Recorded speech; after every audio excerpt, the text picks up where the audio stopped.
1 ദിനവൃത്താന്തം അധ്യായം 4. ശിമയോന്റെ സന്തതികൾ.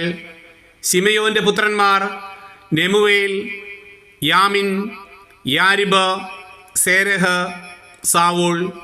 സാവൂളിൻ്റെ പുത്രൻ ഷല്ലൂം, അവൻ്റെ പുത്രൻ മിബ്സാം, അവൻ്റെ പുത്രൻ മിഷ്മ, മിഷ്മായുടെ പുത്രൻ ഹമുവേൽ, അവൻ്റെ പുത്രൻ സക്കൂർ, അവൻ്റെ പുത്രൻ ഷിമേയി. ഷിമേയിക്ക് 16 പുത്രന്മാരും 6 പുത്രികളും ഉണ്ടായിരുന്നു. എന്നാൽ അവൻ്റെ സഹോദരന്മാർക്ക് അധികം മക്കൾ ഇല്ലായിരുന്നു. യൂദാ ഗോത്രജരെ പോലെ അവർ വർദ്ധിച്ച് പെരുകിയതുമില്ല.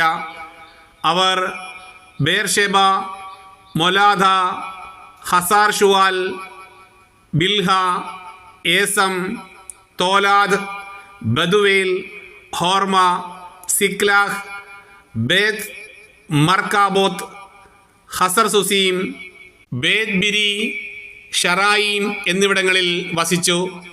ഇവ ദാവീദിൻ്റെ ഭരണകാലം വരെ അവരുടെ പട്ടണങ്ങളായിരുന്നു.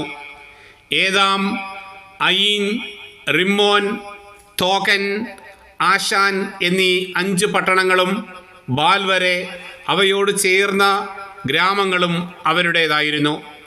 അവരുടെ വാസസ്ഥലങ്ങളെക്കുറിച്ചും വംശാവലിയെക്കുറിച്ചും അവർ സൂക്ഷിച്ചിരുന്ന രേഖകളാണിവ. മെഷോബാബ്, യംലേക്ക്, അമസിയായുടെ മകൻ യോശ, ജോയേൽ, അസിയേലിൻ്റെ പുത്രനായ സെറായായുടെ പുത്രൻ യോഷീബിയായുടെ പുത്രൻ യേഹു, എലിയോവേനായി, യാക്കോബ, യശോഹിയ, അസായ, അദിയേൽ, യസിമിയേൽ, ബനായ, അല്ലോൻ്റെ പുത്രനായ ഷിഫിയുടെ പുത്രൻ സീസ. അല്ലോൻ യദായയുടെയും യദായ ഷിമ്രിയുടെയും ഷിമ്രി ഷെമായായുടെയും പുത്രനാണ്. ഇവർ തങ്ങളുടെ കുലങ്ങൾക്ക് നേതാക്കന്മാരായിരുന്നു. അവരുടെ പിതൃഭവനങ്ങൾ വർദ്ധിച്ച് പെരുകി. ആട്ടിൻ പറ്റങ്ങൾക്ക് മേച്ചിൽ സ്ഥലങ്ങൾ അന്വേഷിച്ച് അവർ താഴ്വരയുടെ കിഴക്ക് ഗേദോറിൻ്റെ കവാടം വരെ എത്തി. അവിടെ അവർ സമൃദ്ധമായ മേച്ചിൽ സ്ഥലങ്ങൾ കണ്ടെത്തി.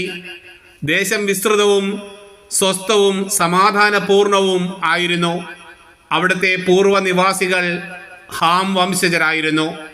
മേൽ പറഞ്ഞവർ യൂദാ രാജാവായ ഹെസക്കിയായുടെ കാലത്ത് ഗേദോറിനെ ആക്രമിച്ച് അവിടെ വസിച്ചിരുന്ന മേയുന്യരെയും അവരുടെ കൂടാരങ്ങളെയും നിശേഷം നശിപ്പിച്ചു. കന്നുകാലികൾക്ക് മേച്ചിൽ സ്ഥലങ്ങൾ കണ്ടെത്തിയതിനാൽ അവർ അവിടെ വാസമുറപ്പിച്ചു. ഇഷിയുടെ പുത്രന്മാരായ പെലാത്തിയ, നെയാറിയ, റഫായ, ഉസിയേൽ എന്നിവരുടെ നേതൃത്വത്തിൽ ശിമയോൻ ഗോത്രത്തിൽപ്പെട്ട 5 പേർ സെയീർ മലമ്പ്രദേശത്തേക്ക് ചെന്നു. അവിടെ അവശേഷിച്ചിരുന്ന അമലേക്കിനെ സംഹരിച്ച് അവർ അവിടെ താമസിച്ചു. ഇന്നും അവർ അവിടെ പാർക്കുന്നു.